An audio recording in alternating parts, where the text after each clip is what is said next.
Israel Iran സംഘർഷത്തിൽ അന്ത്യശാസനവുമായി America. വെടിനിർത്തൽ കരാർ നിലവിൽ വന്നെന്ന് ഡൊണാൾഡ് ട്രംപ് അംഗീകരിച്ച് ഇസ്രയേലും ഇറാനും സ്വാഗതം ചെയ്ത് ഇന്ത്യ ഉൾപ്പെടെയുള്ള രാജ്യങ്ങൾ ചർച്ചയിലൂടെ പരിഹാരം വേണമെന്ന ആവശ്യം ഇസ്രയേൽ വ്യോമപാത തുറന്നു.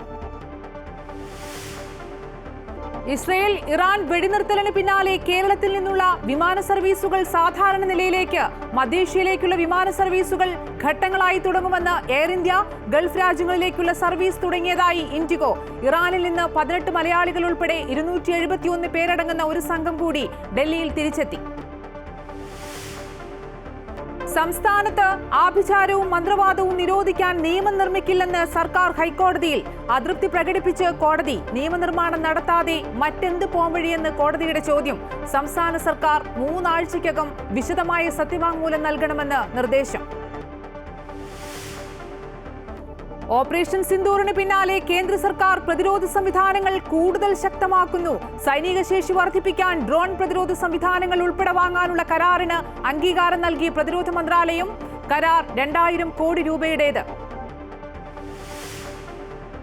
മലയാള സാഹിത്യ പ്രതിഭ കവി ഇരയമ്മൻ തമ്പി വളർന്ന ആലപ്പുഴയിലെ കോവിലകം തകർച്ചയുടെ വക്കിൽ.